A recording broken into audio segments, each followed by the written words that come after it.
And ఇంకో point వచ్చి ఈ తారక్ ఎవరో తెలియదు, కొసరాజుని ఉంటుంది అని అంటున్నారు.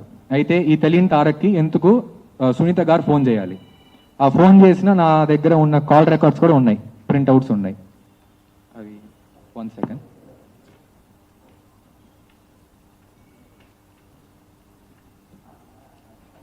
ఇక్కడ చూడండి, ఇది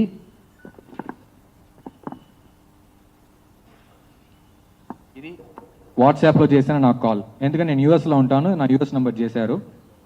అండ్ ఇది ఆవిడ పేరు మీకు క్లియర్గా కనపడుతుంది.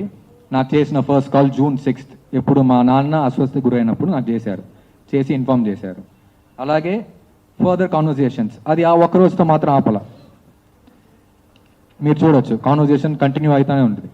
ఎందుకు అయితే ఈ తెలియని తారకి ఎందుకు సునీత మాగంటి ఫోన్ చేయాలి? ఫోన్ చేసి ఎందుకు నాతో మాట్లాడాలి? తెలియదు అంటున్నారు ఇప్పుడు. అలాగే కంటిన్యూ అవుతుంది. ఇలాగే కంటిన్యూ అయ్యి నాతో ఏం మాట్లాడారంటే ఆఫ్టర్ నాతో జూన్లో ఒకసారి మాట్లాడారు టు ఇన్ఫార్మ్ ద న్యూస్, తర్వాత జూలైలో మాట్లాడారు, తర్వాత ఆగస్ట్లో మాట్లాడారు, సెప్టెంబర్లో కూడా మాట్లాడారు. ఈ కపుల్ ఆఫ్ మంత్స్లో నాతో మాట్లాడారు.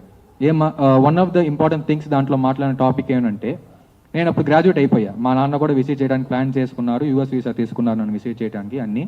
కానీ అన్ఫార్చునేట్లీ ఆయనకి హెల్త్ ఇష్యూస్ అయిపోయి అన్ఫార్చునేట్లీ ఆయన డెత్ అంతా అయిపోయింది ఆ టైంలో అప్పుడు. సో రాలేకపోయారు, అంతా అయింది. సో నేను గ్రాడ్యుయేట్ అయిపోయా. నా నెక్స్ట్ స్టెప్ వచ్చి జాబ్ వెతకటం. అండ్ నా ప్రయత్నాలు అప్పుడు ఉన్నా.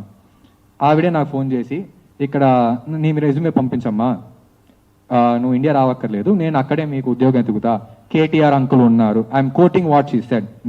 నాకు కేటీఆర్ గారికి నాకు ఏం సంబంధం లేదు. ఆమె ఏం చెప్పిందంటే, కేటీఆర్ అంకుల్ ఉన్నారు, ఆయన కంపెనీస్ ఉన్నాయి, నువ్వు రెజ్యూమే పంపించు, మేము చూసుకుంటామని, నువ్వు ఇక్కడ రావక్కర్లేదు. ఇది ఆమె స్టేట్మెంట్. నాతో మాట్లాడిన ఒక వాట్సాప్ కాల్స్లో ఉన్నాయి. సరే, ఈవిడ మాట్లాడింది ఓకే, అదొక పాయింట్.